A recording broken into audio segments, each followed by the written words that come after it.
सृष्टि बचपन से ही दिखने में सुंदर नहीं थी, लेकिन अमीर बाप की बेटी सृष्टि पर उसकी माँ जान छिड़कती।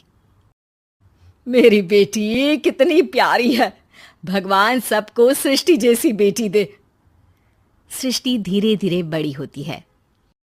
एक दिन सृष्टि की सहेली कहती है, तू दिखने में कितनी अजीब सी है, लेकिन मैं जानती हूँ हम सब में सबसे अच्छी शादी तो तेरी ही होगी। तेरे पापा अमीर जो हैं। और बता नहीं सकते यार, दहेज तो हर कोई देता है, ये क्या ज्यादा ले जाएगी अपने पति के लिए? अरे बड़े शहर में कोठी है इसके पापा की। अरे पापा की है ना, इसकी होती तब तो कोई भी लड़का इससे शादी कर लेता। अरे पापा की मतलब पापा की है तो मेरी ही है ना? किसने कहा? अब तेरी तो तब होगी ना जब तेरा भाई ना हो। वैसे भी शादी के बाद सारी प्रॉपर्टी भाई के नाम होती है। सृष्टि समझ जाती है कि उसे किसी भी हालत में माँ बाप की सारी प्रॉपर्टी को अपने नाम करना है, लेकिन कैसे? एक दिन सृष्टि का भाई शीनू कहता है, बहन क्या कर रही है? तुझसे एक बात करनी है। अरे हाँ करना, मैं तो तेरी बहन हूँ। बहन मेरी लाइफ में ना एक लड़की है, बहुत अच्छी है। मैं सोच रहा हूँ माँ और पापा से बात करूँ शादी के लिए। सृष्टि को समझ में आ जाता है कि भाई की शादी होते ही भाभी उसे एक दिन भी घर में बर्दाश्त नहीं करेगी। क्या बात है भाई, बताना कौन है वो? यार वो बहुत अच्छी लड़की है, पढ़ी लिखी है, मेरे साथ जॉब भी करती है। बस एक प्रॉब्लम है। प्रॉब्लम? क्या प्रॉब्लम है भाई? यार वो शादीशुदा है, लेकिन उसके पति ने उसे सिर्फ इसलिए छोड़ दिया क्योंकि उसके माँ बाप दहेज नहीं दे पाए। जाने क्यों खुश हो जाती है। अरे भाई तो क्या हुआ, लड़की तुझे तो पसंद है ना? शीनू को लगता है कि बहन उसे समझ रही है। वो इस बात से अनजान होता है कि उसकी बहन की मंशा पूरा घर हड़पने की है। सृष्टि अपनी माँ से कहती है, मम्मी मुझे तो बहुत चिंता है, पता है शीनू क्या कर रहा है? अरे क्या कर रहा है, वो तो काम पर जाता है और वापस घर आता है। नहीं ना माँ, वो यही तो नहीं कर रहा, बाकी सब कर रहा है। आपको पता है उससे प्यार है, और वो भी एक शादीशुदा लड़की से। ये क्या हो गया? मैं सोसाइटी में क्या मुंह दिखाऊंगी? अरे तेरे पापा तो यही कहेंगे कि मैंने ही उसे बिगाड़ दिया है। माँ देखो, मेरी बात मानो, पापा पर भी विश्वास करने की जरूरत नहीं है। अब आप ही बताओ, पापा इतनी देर घर के बाहर रहते हैं क्यों, बोलो?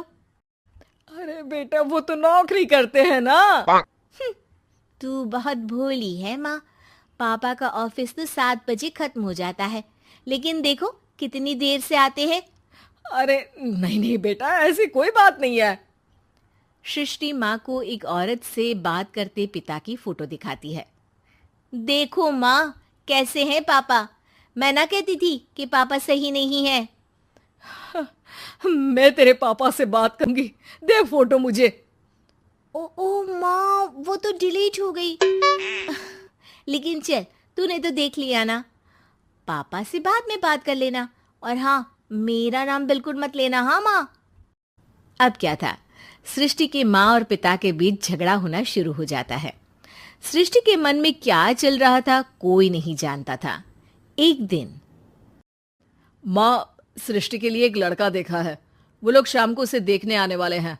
और हाँ माँ, एक खुशखबरी, मैं और पापा मिलकर एक नया बिजनेस ट्राई कर रहे हैं। शाम को लड़का आता है, सांवले रंग का। सृष्टि को तो बिल्कुल भी पसंद नहीं आता। लड़की की माँ कहती है, लड़की का चेहरा तो कोई खास नहीं, लेकिन अगर मेरे बेटे को आप लोग सेटल कर दें तो मैं उसकी शादी आपकी बेटी से करवा दूं। सृष्टि को लड़का बिल्कुल पसंद नहीं था। उसे भाई पर गुस्सा आ जाता है। लड़के वालों के जाने के बाद कहती है, माँ देखा, शीनू मेरे लिए कैसा लड़का लेकर, न दिखाने लायक न सुनने लायक, सेटल भी नहीं, वो भी हम करे। अरे माँ, मैं जानती हूँ ये मेरी शादी किसी भी घर में क्यों करवाना चाहता है। अरे कैसी बात कर रही है बहन? तूने तो देखा ना, लड़के को मैंने ही मना कर दिया तुझसे शादी के लिए। जिसने लड़का बताया था उसने उसकी बहुत तारीफ की थी। बात आई गई हो जाती है, लेकिन सृष्टि का मन शांत नहीं होता। क्या करूं, कुछ समझ में नहीं आ रहा। मेरी शादी हो गई तो ये लोग पूरी प्रॉपर्टी शीनू के नाम कर देंगे, मेरे हाथ तो कुछ लगेगा ही नहीं।